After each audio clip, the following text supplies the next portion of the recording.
Hello and welcome. I'm Patrick Curtis, your host and chief monkey, and this is the Wall Street Oasis podcast. Join me as I talk to some of the community's most successful and inspirational members to gain valuable insight into different career paths and life in general. Let's get to it. In this episode, Omar shares his winding path trying to find his way forward. Coming from a family of entrepreneurs, he didn't feel pressure to get a traditional job coming out of school and had experimented with side hustles throughout his time at the University of Toronto. Listen to hear about his networking hack when he was working in a dead-end asset management and equity research jobs, why he moved to Calgary and later to upstate New York with no job lined up, and what changed to allow him to start to build significant wealth in Texas. Enjoy.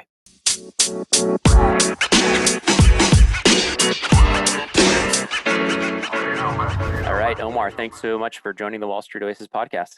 Hey, thanks for having me. I'm looking forward to an interesting conversation. For sure. So if you could just start by giving the listeners a short summary of your bio, that'd be great.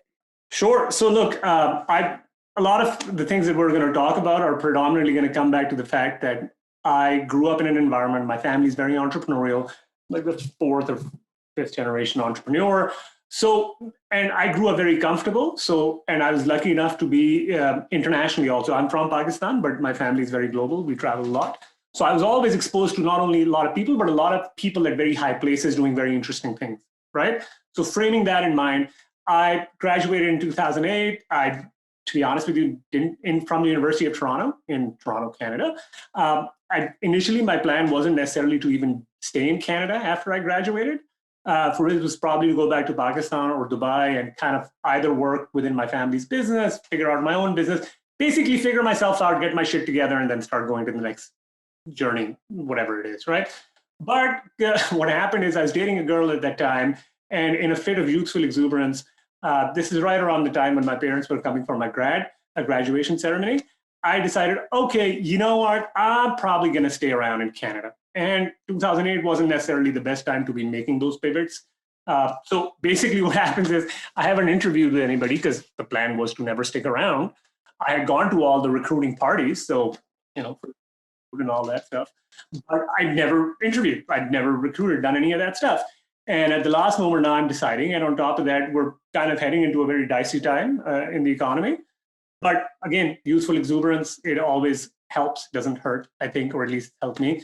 So what happened is, I go through the summers, kind of had a good time because my family was visiting Canada. So we kind of went around, all that jazz.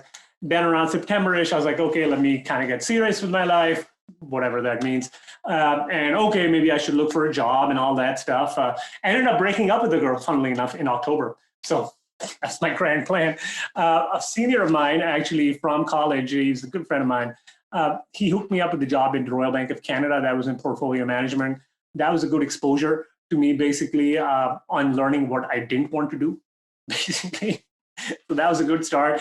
But all around this time, you have to realize at the side, even during school, I had a lot of side hustles going on, right? Side gigs, businesses, this and that, and we can get into it. And those were always more fascinating to me. Maybe it's because of my family, all of that sort of stuff. And they were actually pretty lucrative. So on a dollar basis, I was doing pretty okay, right? So I did that RBC thing for about a year or whatever time. Then Mackenzie Asset Management is a big Canadian asset manager. They've got about 100 billion, 200 billion. I don't know what they have now. So I was talking to somebody over drinks because I kept networking around, right? And this wasn't networking with the intention of getting a job because I wasn't really attuned that way at that time. This was networking that anytime, for instance, I'd read the newspaper and, people used to publish newspapers back in the day, and I'd hear about any entrepreneur doing something really interesting in the city of Toronto. I would find a way to reach out to them. And hey, I heard you sold your landscaping company for $50 million. That's pretty cool. You want to tell me what you did? And weirdly enough, a lot of people, because, people want to talk and they're nice, they would take calls and they would meet people for coffee. And this wasn't, I was trying to pitch myself. This was just out of sheer curiosity, right? So I would go over to Mackenzie. Again, I just needed a job that paid me a good amount of money, but I didn't really have to work too much. So then I could do all my side gigs, I could party, do all of that sort of stuff. So you're working 40 hours a week at this asset manager? It's Mackenzie, hold not on. McKinsey, just for the listeners. It's Mackenzie Consulting. It's Mackenzie, yeah. Number one, it's 45 to 50 hours of official work. I think I worked like 2 hours a week. Right. Okay, let's just be very clear. So you were at McKinsey Asset Management, McKinsey Financial, but you were working like, let's be honest, like an hour a day max or whatever. At best, man. And so you were on the side. What were you doing? Like, what were these side Okay, hustles? Let's just dive right into it because sure, I think you've been an entrepreneur basically your whole since graduating. It sounds like. Yeah, but it wasn't. You have to understand. It's really weird now that I talk to people and people say, "Oh, I always wanted to be an entrepreneur because I had wanted to do X, Y, and Z," and in my mind, at least, it was never framed that way. Because in my mind, what was framed was, I have a couple of passions in life. One of the passions is obviously to meet people. I'm just a very curious type person. Anytime somebody does something cool, I don't want any money from them. I just am interested in learning about what people do, right? Number one. Number two, I love reading books, right? And there's a pretty funny incident in equity research I'm going to tell you about. So I always wanted to have enough time, even when I was partying in school and all. I always like to take out times where, okay, I don't want to talk to anybody. I just want to spend 3 or 4 hours just reading a book and do whatever. And this isn't a book on something specific, just random books, right? Even sleazy tabloids, they all count, right? So for me, the whole deal was quality of time and return on my time. Like, hey, do I have enough free time to do things that I want? And am I meeting interesting people? Those were the only two big things in my life at that moment, and to a certain degree, even right now. And can I lead the same quality of life that I was used to living growing up, right? So that was, and let's stop before we're going into all that. Like, yeah, it sounds like a good philosophy, but did you have that coming right out of undergrad? I mean, it seems like it's a pretty wise philosophy to have coming so young at 22. Were your parents similar like that? Were they kind of in a family business? Was it like a multi-generation, you said? So like it's always been like that in your family? Look, yes and no, because when my grandfather died, this was a few years before I was born, actually 10, 15 years. Yeah. Because there was no formal estate planning, right? Yeah. He died young. He's like 55 or something. Oh, okay. Eventually what happened is my dad's side of the family, all the sons and the daughter were young when he died. I mean, youngish, right? Yeah. But later on, for instance, when they grew up and, when they have kids, we had a lot of estate planning and inheritance issues, siblings fighting with each other, all of that stuff. Oh, okay. But from a family perspective, what I had seen was that for us, in a way, we had kind of taken the next step, but not really in certain areas, in the sense that the business had become more of a way for our family to have assets that were then providing for the lifestyle of the various family members. Mm-hmm. So it wasn't necessarily, hey, here's a business. Do you mind sharing like what level of assets are we talking about here? Is this like 50 million, or is it like no? We're talking about I think we're talking about 50 to 75, maybe $80 million. Yeah, and that's across how many people, or that's each person? That's maybe like 4 people. Okay, well, it's still a lot of money. No, but you also have to realize the cost of living in Pakistan is much cheaper than the cost of living in the US. Right. And so what type, can you share what type of business that your family? Oh yeah, I can tell you initially. So initially, before my grandfather, this is all land ownership, right? Okay. And that's how you derive a good portion of your money. Mm-hmm. But then in his particular case, he went into commercial real estate. He had basically, this is electronics wholesale and all of that. You got to realize, this is when color TVs were the new thing. Yeah, you had a color TV and you were like the big dog, right?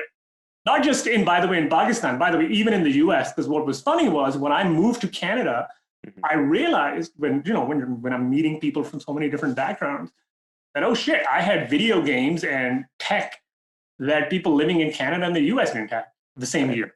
Yeah. Right. So I was kind of blessed that way. It wasn't necessarily because of me or anything I did. I was very blessed that way. Yeah. Of course, you come from a family. So, but tell me a little bit about like coming from that. Is there oftentimes you see like you hear the story of like multi-generation entrepreneurs and businesses fail because the kids get spoiled, rotten, and then that was not the case in our side, because what happened is my grandfather died early.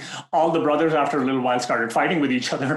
So there was no time for kids to get spoiled. I wish I was spoiled. Yeah. So there's no spoiling.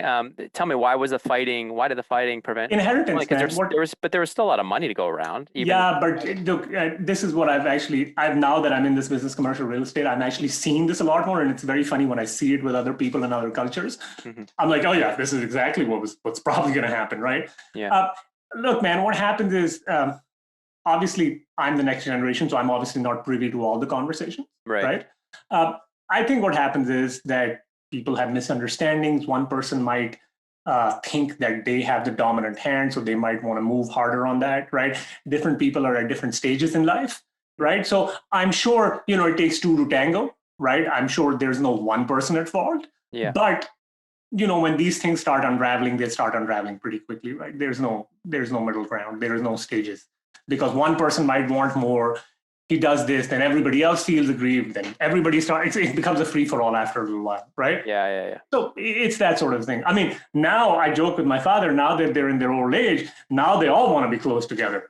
And I'm like, dude, like, what the fuck? Like, they like hated each other for 15 years, and now they. I was like, bro, you can't do this for like 25 years and then just be like, all right, let's kind of, before we die, let's just hang out. So I don't know whether it was a philosophy or life or anything, because the other thing was that, look, I had seen a lot of my friends, older than me, obviously, and a lot of people I knew who were in investment banking and doing very well for themselves, by the way, in consulting, like the McKinseys and BCGs and all of that stuff. And to be very honest with you, at that stage in life where you have to do those things, you get recruited out of school and all, honestly, man, I didn't have my shit together. B, I did not want to have my shit together. And C, I did not even feel that it was the right fit for me at that moment in time, especially from a quality of time point of view. Because look, a lot of people that I kept talking to, a lot of my mentors, socially and otherwise also, they would always keep telling me, look, your youth is never going to come back to you. I mean, you read a lot of books and all the philosophers keep saying the same damn thing over and over again. Youth is wasted on the young, right? Something like that. And while there wasn't any grand plan, I very quickly realized that, look, for me to compete with somebody, say, who was being recruited into a bulge bracket bank, a top tier A bulge bracket bank, that requires a level of commitment, that requires a level of hard work, and that requires a level of sacrifice that at that stage in life, for sure, I was not going to do. But you said you were doing all these side hustles. Were you not working hard on those, or were they were they just quick wins? No. Those side hustles were interesting because I was actually interested in the process. But tell me your most successful. I'll tell you this. So when the new iPhones the first iPhone came out, right? So when the first, at least in Canada, this is what happened. They locked it with the carrier. So if you get to Rogers is the big one in Canada, right? Yeah. So if Rogers is the one selling you the phone, you have to get Rogers. There's just no other way. And then obviously what Rogers would do is they would hose you on the plan, right? And they'd do this and they'd do that because they can get away with it. So a really good buddy of mine, he dropped out in like the second year of, I think, computer science from the University of Toronto. I don't know how the hell this guy figured this out, but he could unlock the phone in less than an hour. So he had like, I'm not even joking with you. He had like a farm of these computers in his like whatever apartment. And he had like 6 of them on a computer. He had like 10 of these. And he was just unlocking them. And he was unlocking them for like $500 in 45 minutes. And I was like, you've got to be shitting me, right? And what he'd also do is, so he had this going on. Then what he'd done is he'd quit school on the second year. And he had basically networked his way into these small and medium-sized companies to act as an IT consultant, whatever, CTO, whatever the hell he called himself. Yeah. And that was basically another way for him to basically make $200,000 or $300,000 a year and to travel on some company's dime. Because look, you got to realize most small businesses aren't Google. So most entrepreneurs who are 60, they think the computer might as well be like a thing with 3 heads speaking in Greek. Yeah. Right. So he would do whatever the hell he would do. And those guys would think, oh my God, this guy's a freaking genius. Yeah. And he was being flown out to like Barbados, Bahamas. I was like, man, I'm in the wrong freaking business, man. What the hell am I doing with my life? Why didn't I take computer science? Is that your? No, I was still, no, not that. That was really hard for me to do. I was not going to even pass the first year. I was thinking, why don't I have that lifestyle? So he's a really good friend of mine. So him and I started basically, and it was really him and I was just his person because he was never around Toronto. Mm-hmm. So anytime, he's buying an asset, he's selling a business or something like that, because him and I knew each other for a long time. Yep. He's like, hey man, why don't I just give you the power of attorney? And these are like, a couple of $100,000 at a time, right? So you have to be with somebody you can trust, right? Yeah. And why don't you do this for me?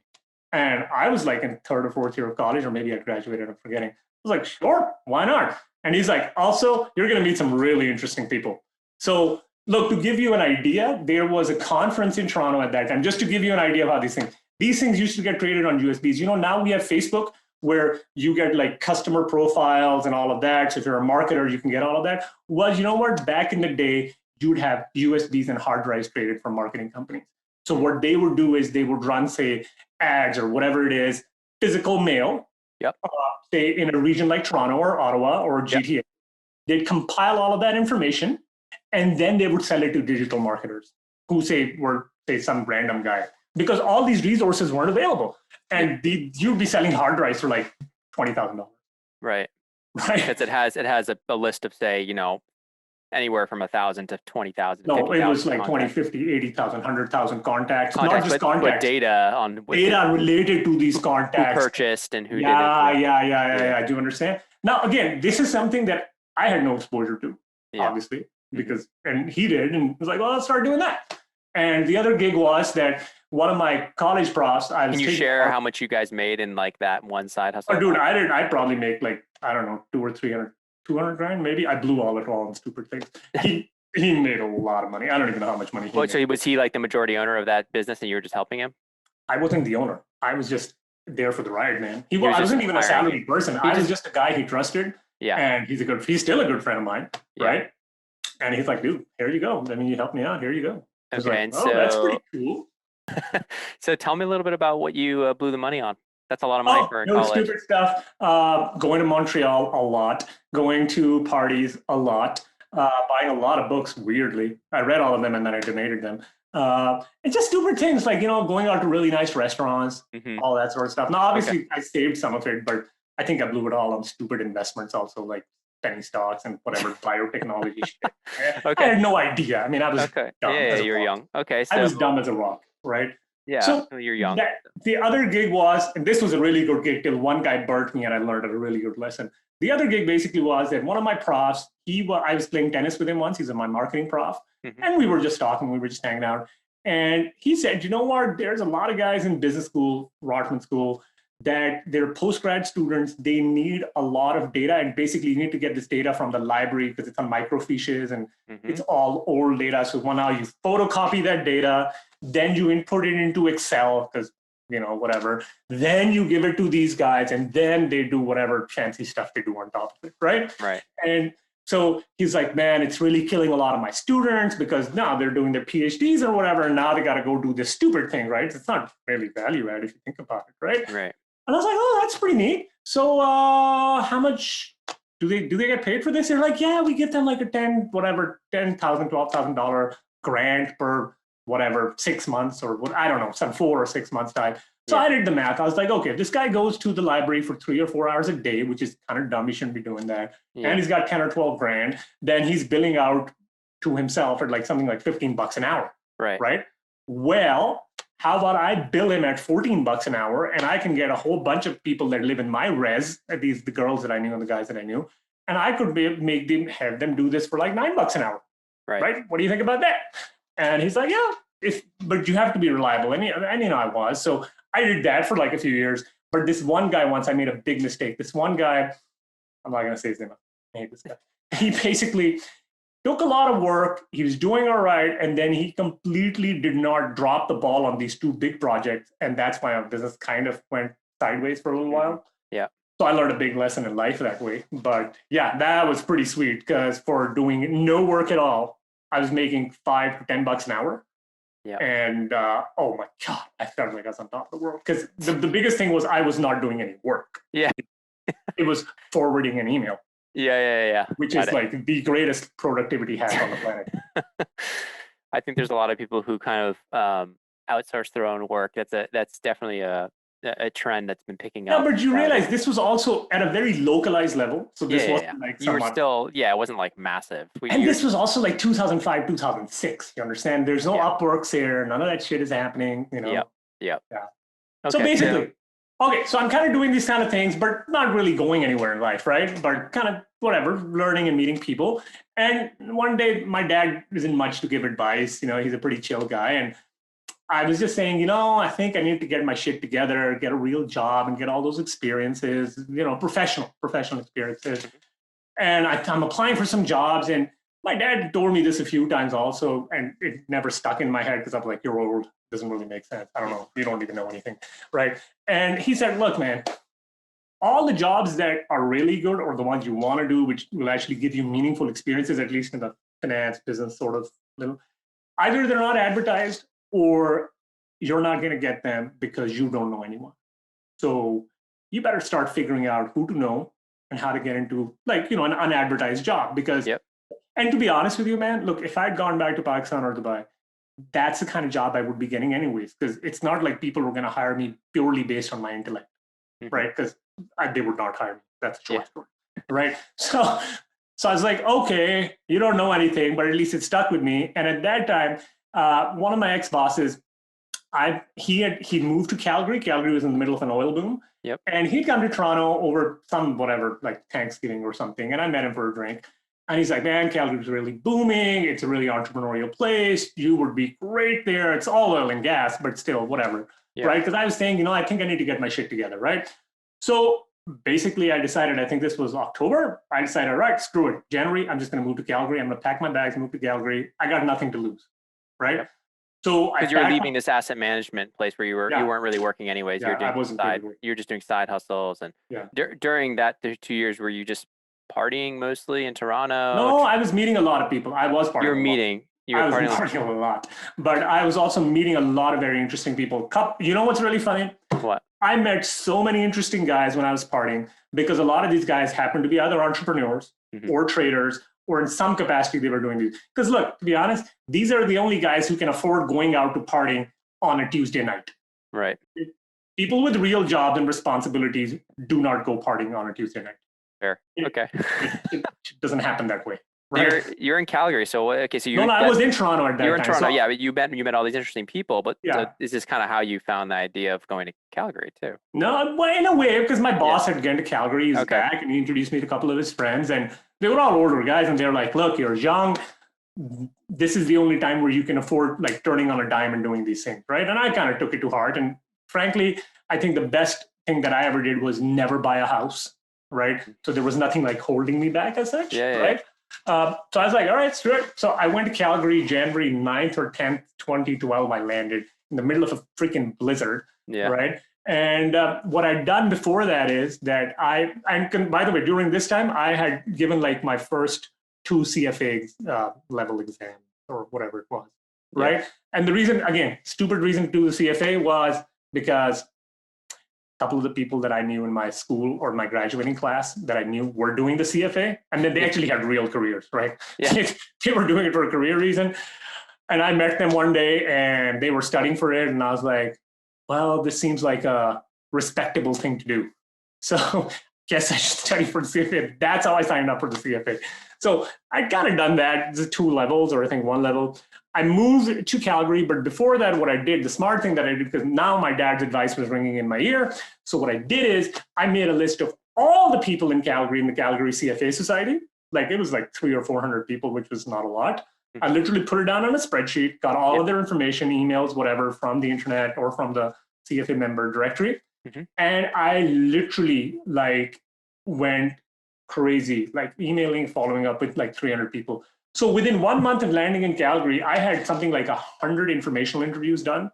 And what was really funny was by like the 50th one, I had a really raging bad coffee habit, because I'd never had a coffee habit before. And everybody's nice, so they want to offer you coffee, right? Yeah. So that. And number 2, what was weirdly happened was, because Calgary is kind of a big, small city. Yeah. So by like my 30th or 40th meeting, I was like up on all the gossip of what was going on in corporate Calgary. So I would meet some guy, say from Nexen or in Canna or in Imperial Oil, and they would say something, and I'd have a pretty intelligent sort of, oh yeah, well, Nexen's kind of doing that. Like, what do you guys think about that? I mean, I have no idea what the hell that means, right? I just overheard in the conversation. Yeah, you had already done 30 or 40 informational interviews. You knew everything about the big, small city, right? Yeah. So people started, now a few people start thinking, holy shit, how does this guy know this stuff? And I mean, I wasn't going to tell him, dude, I have no freaking idea.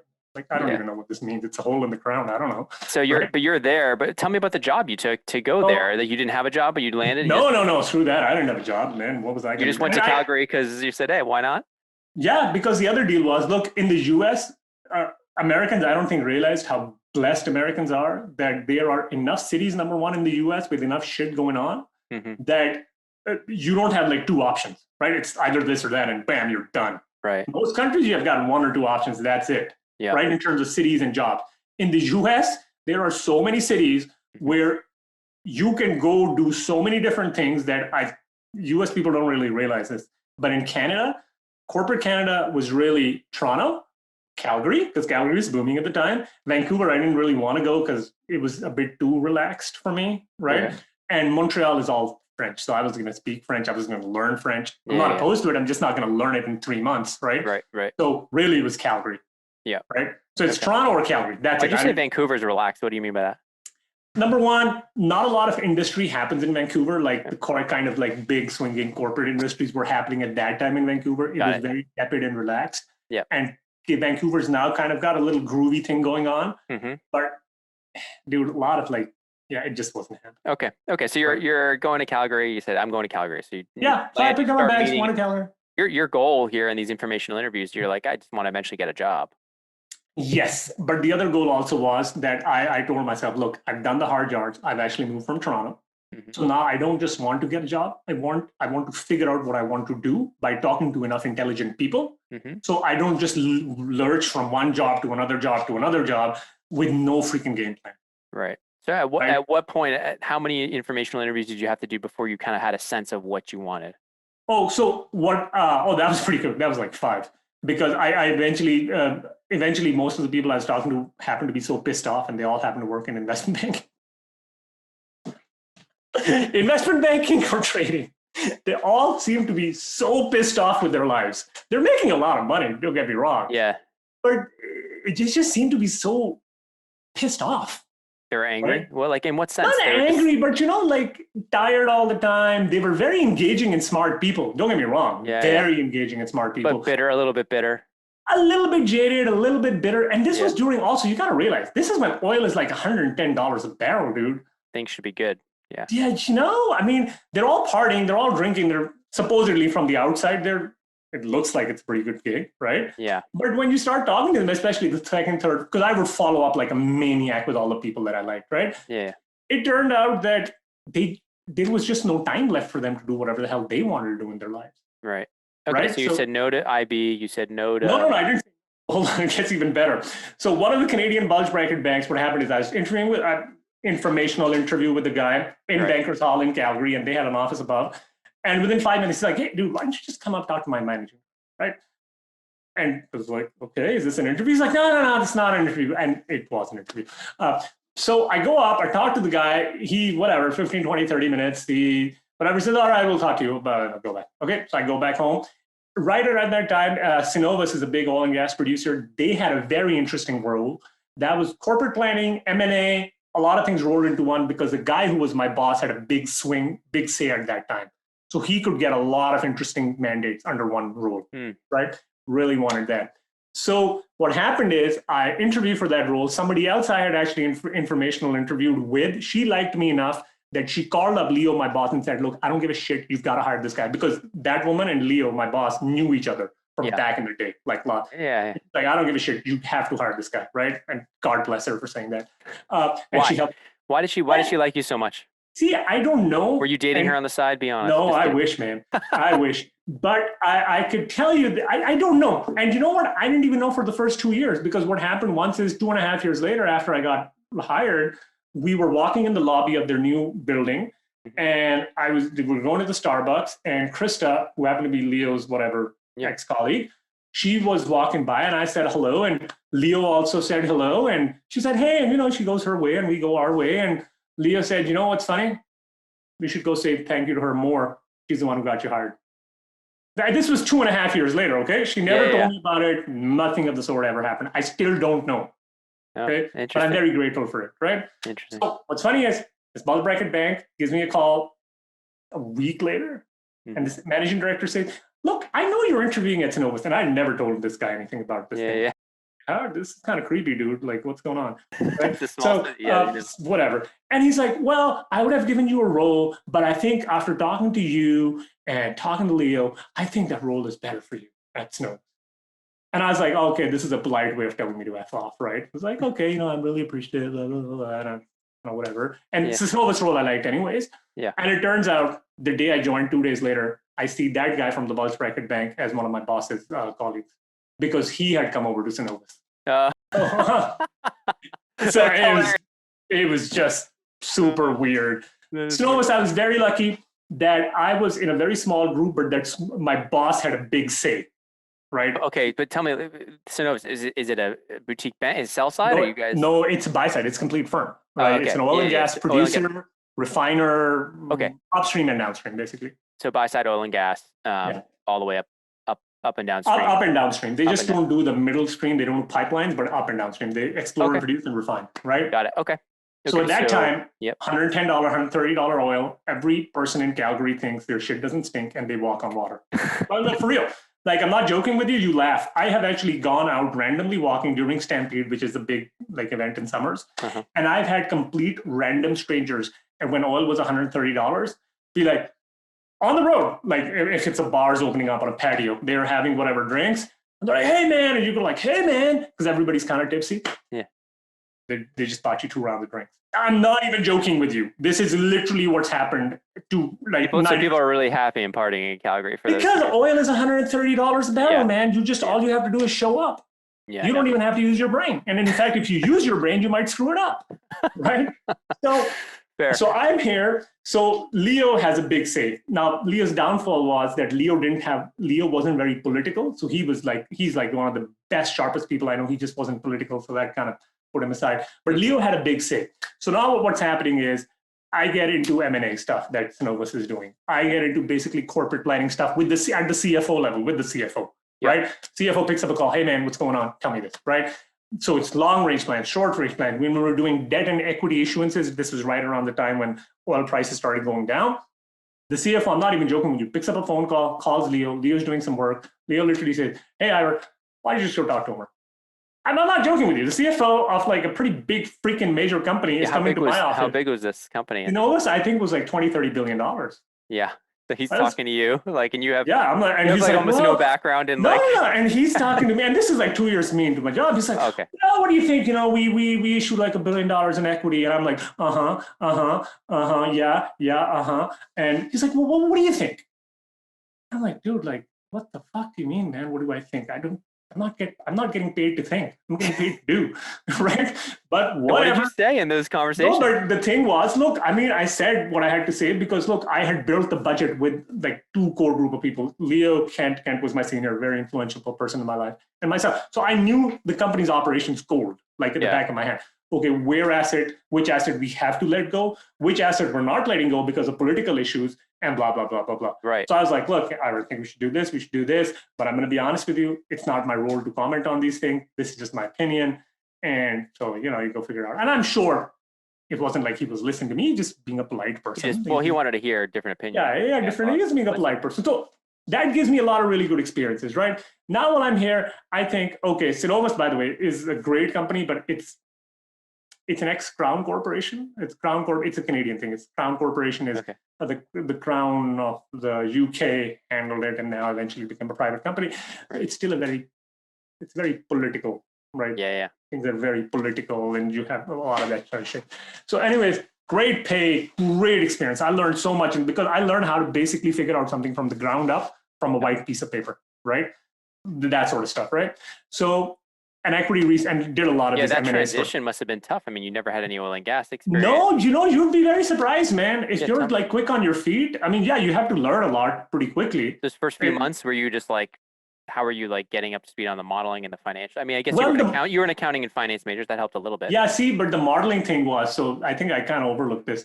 The modeling thing was because I was so curious, and obviously my modeling skills improved a lot. Like I'm talking night and day difference, but the fundamental building blocks of modeling, like how do you do the accounting, all the 3 financial statements. I think what had happened is that because I was so curious about all these people that I told you in Toronto, everybody sells a landscaping business or whatever, right? So what I would do just out of sheer curiosity is that I would just kind of get like like the 3 paragraphs in a newspaper, and I'd just kind of build okay, well, what do I think this guy would have done? And I kind of built out a little 1-sheet, whatever, like little really elementary sort of model. When I look at it now, I'd be like, this is stupid. No, but you were already playing around in Excel, thinking about stuff. Just thinking, well, what if I push this lever? What would I do if I was in this guy's position one day? Just daydreaming, right? You were interested in business already. Yeah. Numbers and understanding financials. So it wasn't like a big leap for you to suddenly be, thinking about oil and gas business. Yeah. And to be honest with you, at the level, I wasn't going to be the one guy who's going to go drill a hole in the ground. right? So I just have to take basically economic data of sorts, like what's the net back, what's the pricing, what is our transportation cost, what's our net back, how much volume are we expected to do. It's all volume and price, man, at the end of the day, no matter what industry you're in. It's volume and price and then mix, basically, right? Of sorts. Those are the three building components. And expenses are all, I don't care what company you're in, figuring out expenses isn't that hard. Yeah. I'm going to be honest with you. It's revenue is really tough, right? So obviously I had to learn a lot. I had great mentors. So that kind of helped me. Now on resume, I had a good enough resume of sorts. And then another bulge bracket bag, they had some sort of equity research opportunity open up. And I knew their headquarters was in Toronto because all the big 5 Canadian banks headquarters are in Toronto. Yep. So I called up some of my friends there, and one of my really good friends, she knew the head of HR for that firm, for that bulge bracket. And so she had, I met him at some women in finance event or something like that, right? Yep. So she introduced me to the guy. I don't know what the hell he saw in me, because he's like, all right, you're late by a week, but you sound kind of nice on the phone. Why don't I just send your resume in? I was like, okay, that's kind of nice. You don't want to know about me? It's like, no, you seem kind of good. I was like, okay, whatever, I'm done. I have to just shut up. The sales made, right? So they got me in for an interview. I think the person they liked most must have said no to them because they extended me an offer. I don't know why the hell they did that. Tell me why you'd go from like a buy side kind of interesting role, oil and gas, Calgary, to equity research position. Number one, that was the dumbest mistake of my life. Number one, the stupidest freaking thing I've ever done in my entire life. I looked at it and I said, that's interesting. That's different.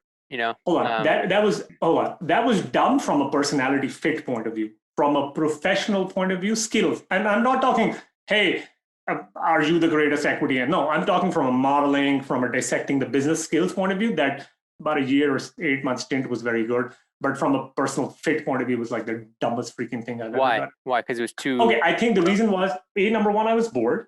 Number two, for some weird reason, I was thinking, okay, I just need to have some bank, nicer bracket. Bigger some name on my resume. I don't know what that was going to do. I had no idea. I thought, okay, cool people do this. Maybe I should go do this. Dumbest freaking decision of my life. Also, the problem was that particular office was a smaller office amongst many big offices. So it didn't have any political sway. I only found this out later. B, it had so much turnover. I mean, people were going. That's why they just gave you the offer right away. Yeah, I think probably they gave me the offer. No, yeah. Because again, I'm very upfront with you. It was not 100%. It was not because of my supreme intellect, right?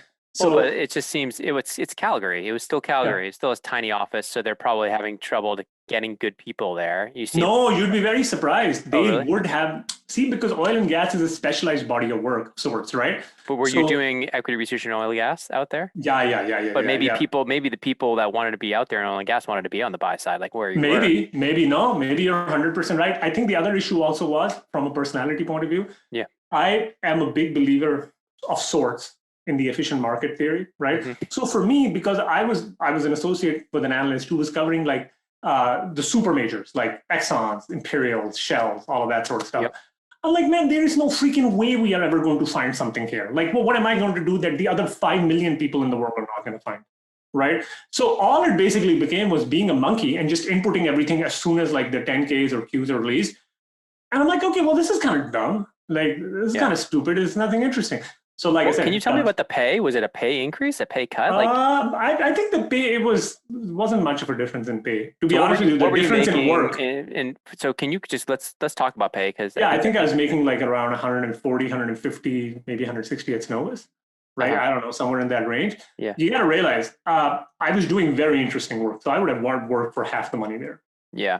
It was very engaging and interesting because no 2 days were alike. Was it mostly just base or a little bit of bonus? Oh, no, it was most of it was base and I think 20% bonus. Like 120,000. Yeah. Something in that range. Yeah. Okay. So that's pretty good for just. No, and the bonus part sucks because in Canada, I think if you're above, I don't know, 75,000 or something, your bonus gets taxed at 50%. So yeah, you get a bonus, but you don't really get anything. Okay. So that means like a lot of the banks, they just pay super high base instead, so they don't get. I guess so. I mean, but also I think American banks pay a lot more than Canadian banks. I think. Okay, so you're in this equity research role. It's 2015. You you're there for less than a year. Tell me what, as you realize quickly that you're just Oh, inputting dude, within good like the monkey first work. 3 days, I realized, but I was a stubborn SOB, right? So I was like, okay, I'm going to hang out for the 1 year mark. Number one, it doesn't look good to just kind of swing for the fences like within a week. Number two, I should stick around. I think the other big impetus was that I was getting married at the time with my wife, and she was a physician in the US. And I had talked to somebody really senior in Alberta healthcare on a public policy basis to see, well, what would happen if she came to Canada from the US. And initially he's like, well, yeah, she's right about done with the residency. She might have to give some exam and she can come in. And I was like, okay, well, whatever. So if she's coming in, we want some level of stability, income-wise, whatever, right? But then right around the time, about a month after I go to this bulge bracket bank, equity research, they had some sort of change in policy, or maybe not, and maybe I was just misled. So what they told me, the guy told me, look, she'd have to do all her residency again. And in Canada, the residency is in 3, it's 4 years. So number one, she was right about done with her 3rd year, and now she's got to do 4 more years. Plus the pay is less. Yeah. And that's if you're lucky if you get it.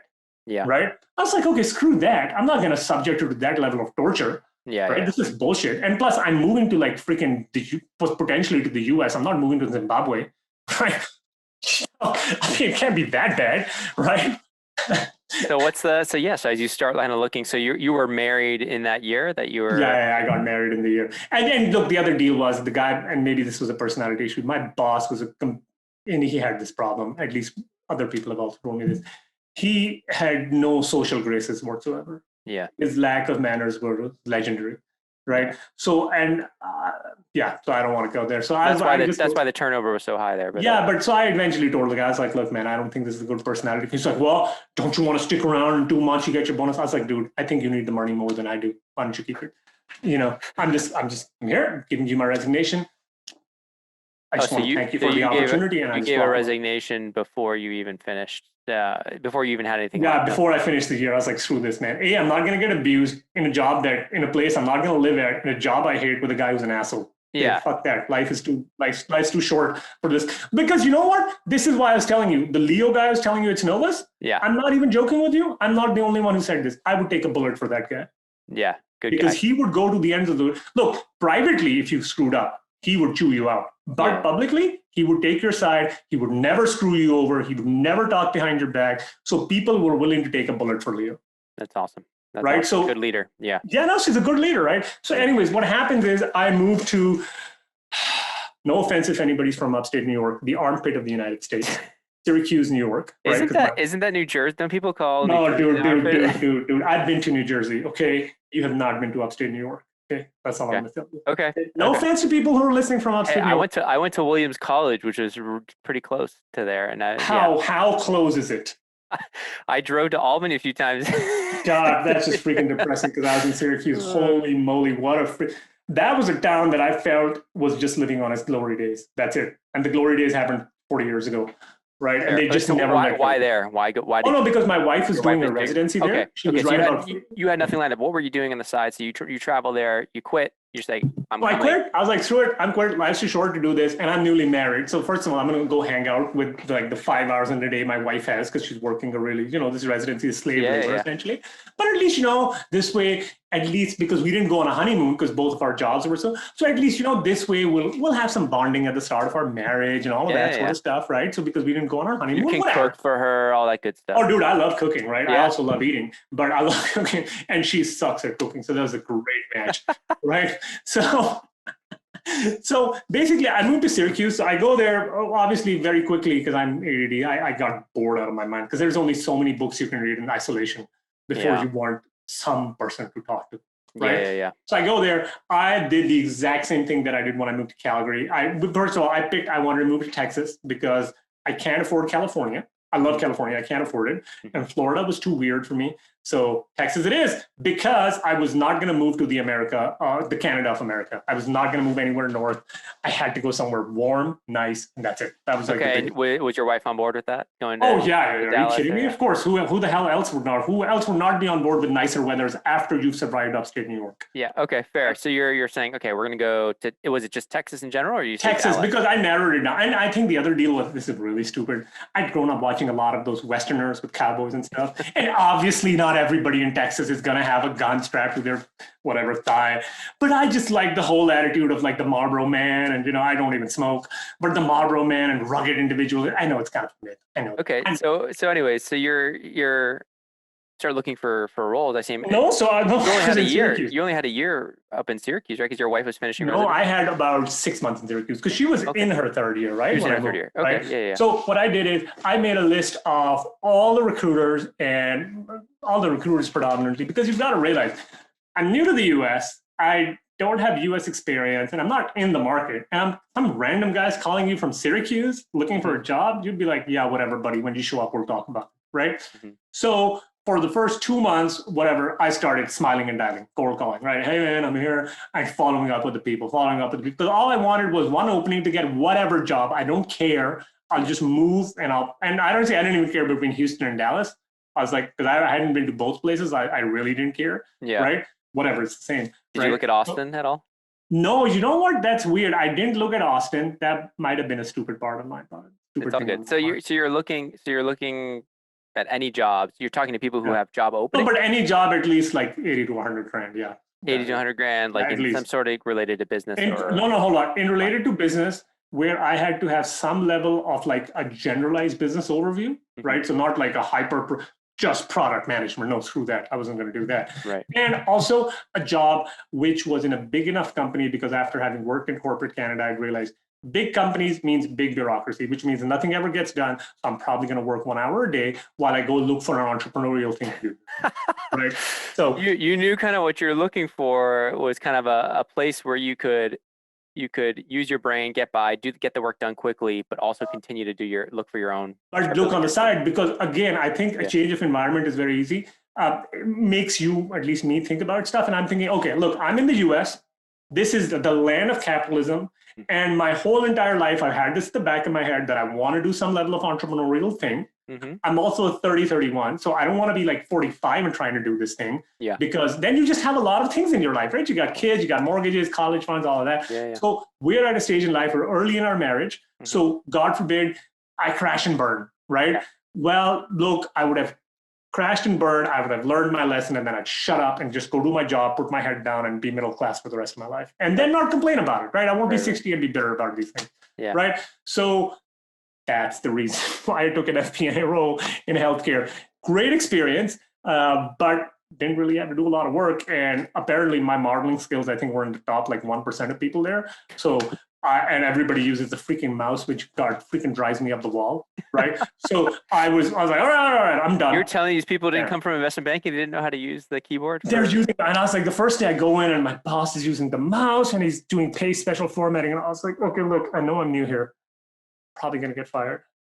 Can I just do this for you, please? I'm literally going to scratch my nails off. Please, can I just do this for you? And then he just gave me that work, and he was really happy because he doesn't have to do anything, right? Yeah.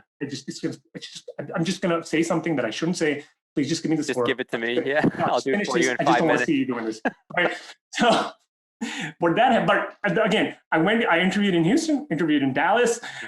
Dallas just happened, to me at least, it looked visually nicer, which is not saying for a lot, right? And it seemed like a nice, clean city. All the people I met at least were very friendly in Houston and Dallas. So we just moved to Dallas. Right. Okay. So now I'm there. Now I do this job for the first 6-8 months. My wife also moves down after a couple of months because she's finished her residency.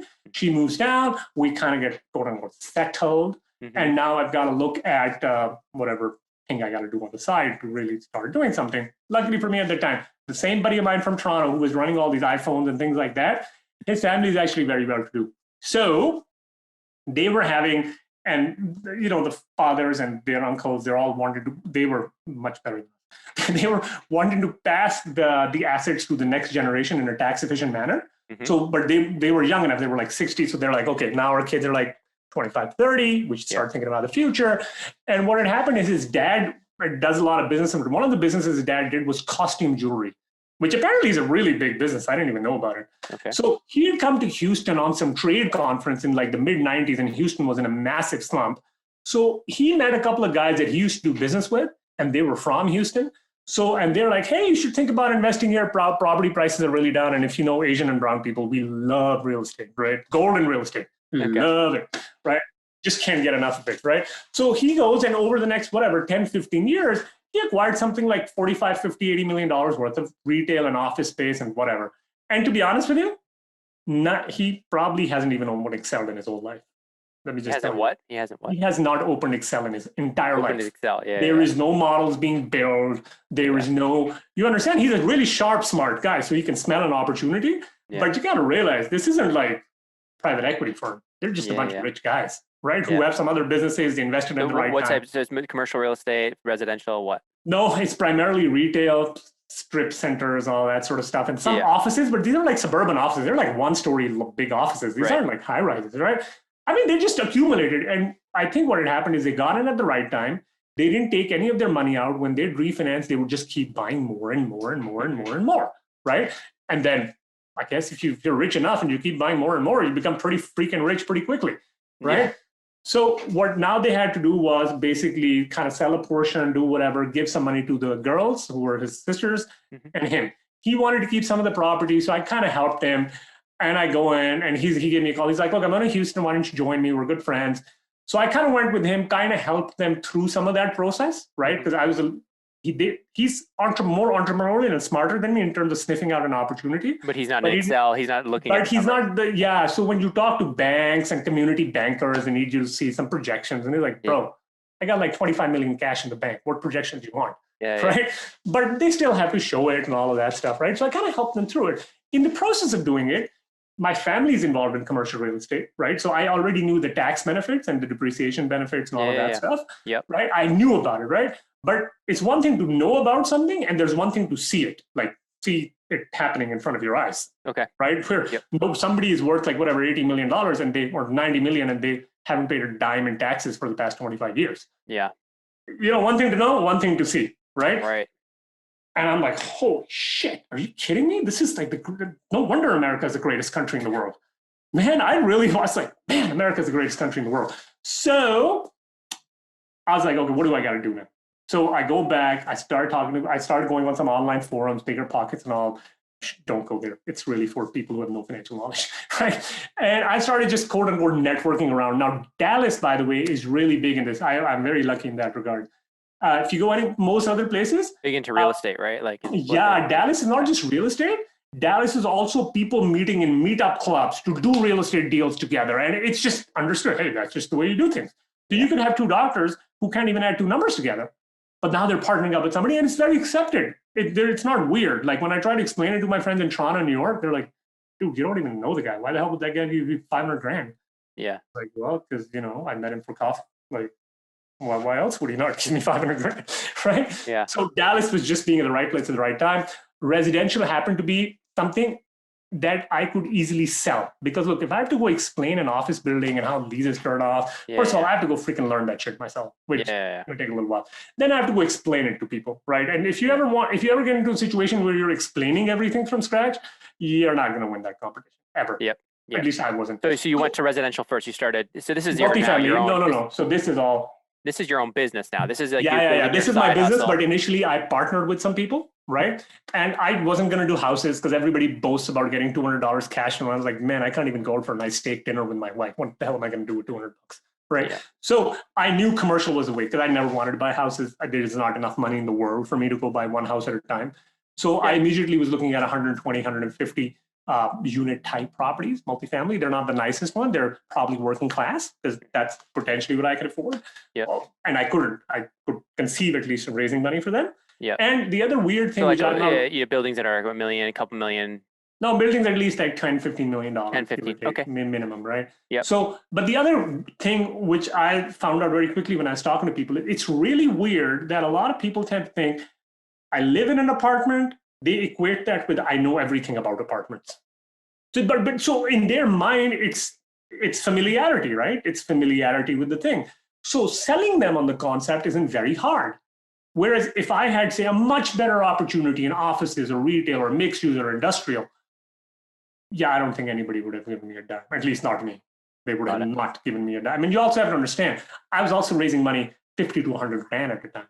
Yeah. Right. I'm not raising like $5 million at the time, right? Yeah. So I partnered up with a couple of guys who were already doing their own projects. I raised a few $100,000 for each of their deals. just to kind of get started, have that kind of cachet built up, and very quickly realized, now they've done spectacularly well, but very quickly realized that, okay, these guys aren't really that financially sophisticated. In fact, they're not financially sophisticated, but what they've got really going for them is, dude, these guys are amazing marketers. They really know how to market. And that was a skill I didn't know. But they had the connections. They had enough connections to enough money. Not even connections. It was just sheer marketing over social media. If you have a big enough bullhorn, you'd be surprised at how many idiots are willing to give you money, man. Yeah, but aren't those people willing to give money, or like smaller, like 20,000, 10,000? No, glad to do it. I'm raising money. Like, these guys were raising money 50 to 100 grand at a time, and they were not raising it from sophisticated pools of people. Yeah. Tell you what. Yeah. And by the way, they're not the only people. Yeah. Right. There's like a billion of us. Yeah. Okay. So you're kind of thinking, well, they got the marketing, but they don't have the financial savvy. I can get better deals, potentially better returns. Potentially, but the other deal also was that I eventually had to do my own thing, right? So that was good. I'm very grateful to them. So I now basically started doing my own deal. Now, I think this is what held me back. And a part of it also held me back is because I'm coming from a somewhat of a business valuation point of view. Mm-hmm. I always tend to look at, hey, downside, what happens here? Like the Armageddon happens and this happens. And man, all these guys were like, all right, this looks good. Bam, here's like snake eyes. Let's buy it. Bam, let's go. So they've done a lot better than I have. Yeah. Infinitely better than I have. Just because they're not really looking at this downside case, but in a 2008, 2009 financial crisis, that might be a good. All I'm telling you, it still holds me back, right? I'm still gun shy because not just 2008, 2009. I didn't have any money to lose in 2008, 2009. That's why I didn't lose any. Right. But my family's also gone through the ups and downs of the cycle, so I've kind of seen that. Maybe that's what makes me scared a little bit. How many deals have you done in the 4 years? I've done about 6 deals. I think about 120 million, give or take. Yeah. Right. So how much of that do you? So out of 4 deals, you purchased 120 million. You must have done a couple. Five, 6 deals. 5, 6, 6. Now the 7th is going to close on January 20th. So, I mean, there's got to be a couple big deals in there.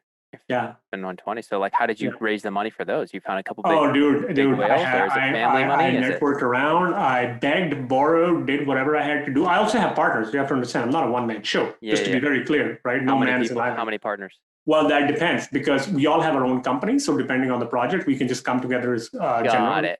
So if there's a big enough deal to be had, you have enough. We'll figure it out, right? But you also want to work with a core group of people. I always like to work with a core group of people because I don't want to be holding hands all the time, right? Yeah. Answering dumb questions, which might also, by the way, hold me back because people put everybody and their dog together and then they have a lot of patience that I don't, right? Fair. So, but the good thing about it is learning the marketing angle of things, right? Because learning the financial valuation was not at all hard, right? The marketing angle of things, which I'm still learning. And the other deal also is that now it's exposed me because, look, you got to realize if somebody's giving me 150 grand a year, right, on average, they're probably making 500 grand, 600 grand. So these are high achievers in their own field, whatever, doctors, lawyers, private equity guys, right? Yeah. So what's now happening is as a result of doing a few deals, I have investors who are anyways in very interesting verticals. So as an example, I am now I'm actually in the process of signing a partnership agreement with a very experienced operator, like the QSR, a fast food operator, because one of my really big investors, I don't know what, I think he just liked me as young, whatever, he liked me. He was a very senior executive, private equity executive in these QSR space, fast food franchise space in the Southeast. He's done fantastic for himself. Yeah. And he's like, well, you should look into our business. I think a guy like you need to get in early in this business. You're young, you need to get in early. I was like, are you sure? And whatever. Like, no. He's like, no, you need to look into this business. And he kind of held my hand, right? And I'm very blessed for that. So I looked into that business, dude. The cash margins are insane, number one. And number two, what happens is because the ability to scale out is pretty easy. Now, the problem becomes you either have mom and pops who are putting money out of their own pocket, or you've got like private equity groups that are like 50 million at a time. And there's not a lot of people in between because the problem is the mom and pops, they're so busy running their own business that they never have focused on raising equity. Right. The $40-50 million guy, well, he's not going to talk to some guy and take like 100 grand. He needs like a $2 million check. At least, yeah. So something like that, right? So for me, I have the ability to go raise money. So now when I go talk to an operator, I can say, look, dude, we'll raise the $3 million. No problem. You focus on doing your job. And they're like, done. I'm sold. I never wanted to deal with admin. I just wanted to do operations. So now I'm signing a deal with this pretty senior executive, and we're going to launch it in this year. Because the point I'm trying to make is, what are you doing? QSR? What do you mean? What kind of deal is it? So this is basically, we're going to develop our own fast food. No, we're a franchisee. We're going to be a franchise. The franchise, I can tell you the name. It's Wingstop, right? We hope to sign a deal with them. And basically, because they have such a good business model, right? We can then develop it out in the Atlanta and the Southeast region because they're underpenetrated. So I have a very good operating team now that it's taken me a year to develop the operating team, right? And get everybody on board and sign and all that stuff. Because these are people who are making like $300,000 a year. Right? They're not just going to leave, right? So, find the right balance of equity and compensation and all of that sort of stuff. Not easy. But the thing is that once you do one thing and you get used to, like, say, raising money for one vertical, people trust you enough because you have a good reputation that you can move to a new vertical and you're not starting from scratch. Right. Right. So that was always in mind. So it was real estate. Now you're kind of doing like a franchisee. But there's eventually going to be a real estate component to this because eventually we can buy the underlying retail real estate. And there's a lot of things you can do to make the numbers look even better. Yeah, that makes sense. So that kind of gives you the long ass winded story about me not looking to do stuff but trying to find my way. It's really interesting. I think there's a lot of lessons to be learned. I think one of the most interesting things that you did throughout your path that I think I want to make sure that the listeners think about and we see this pattern kind of throughout a lot of the guests, is your focus on just talking to people, as many people as possible when you get to a new place. And like just almost like a maniac getting to a new place and just speaking with like you said. No, but I also enjoy it. It's not like a chore for me, right? I don't think you enjoy it, but then it opens up doors for you.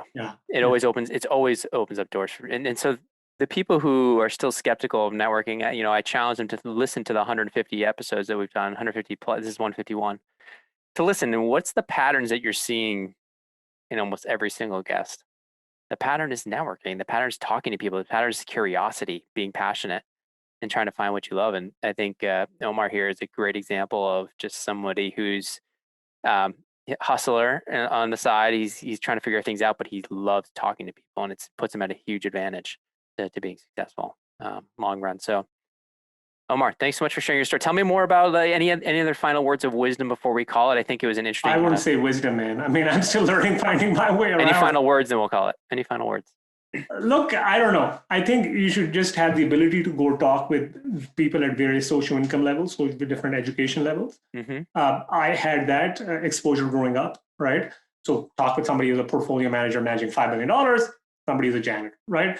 You need to have that, but you also have to have a reasonable level of curiosity in the world around you. Because if you don't, look, you can do a job. I just didn't want to be 45 or 50 and then just be kind of ambling through life and just kind of semi-annoyed all the time, right? I just didn't want that. And maybe look, by the way, maybe this means that I might have missed out on a lot of economic, like money-wise things that if I had studied hard or networked harder earlier on, maybe I get a really nice investment banking job and make like $400,000 or whatever. But I don't think I would have the same level of internal pleasure in life. Like, hey, did you feel like you've missed out on something? So like income wise, what do you think you've grossed? What was your salary, or what have you taken home? I can tell you this, that I invest all of my money back into my business, but I can tell you this, my income is probably around the same that when I was in equity research, income wise. But my net worth is like easily about 5 million. Yeah. So like which is not a lot if you think about it. You're not taking a lot of cash out. No, dude, everything is reinvested. You're basically taking like, we don't spend any money. You're basically saving or you're probably spending like 50,000 a year or something like that. Or yeah. Every single penny is invested. My wife, I have had to. You own a home now? I own we had to buy a home, but the house is worth like $180,000. So love it. Come on, that's like a pretty cheap home in the current. You can't get cheeper than that. I was going to live in and out. What about family? What's next for you? You're gonna have? No, I have 2 sons. So one is 3 years old, one is 9 months old. Oh, wow. Right. Okay. So I also wanted to have the time to spend with my kids because I know this for a fact that my parents attended all my major life events, and I had lots of kids in my class whose fathers or mothers couldn't attend their life events. Yeah. And I didn't want to do that. Fair. Yeah, I think that's one of the things I love about running Wall Street Oasis. Like I can take the middle of the day and go have lunch with my kids. Yeah, I have so that was another big thing. yeah, It's a lifestyle thing, is what I'm trying to say. it is. Yeah. Well, listen, Omar, thanks so much for sharing your story, and it was a fascinating and a different one. I loved it. All right. No, thank you for having me. I'm happy to assist and help in any way. So if you need anything, please let me know. Thanks, man. And thanks to you, my listeners at Wall Street Oasis. If you have any suggestions whatsoever, please don't hesitate to send them my way, Patrick at wallstreetoasis.com. Until next time.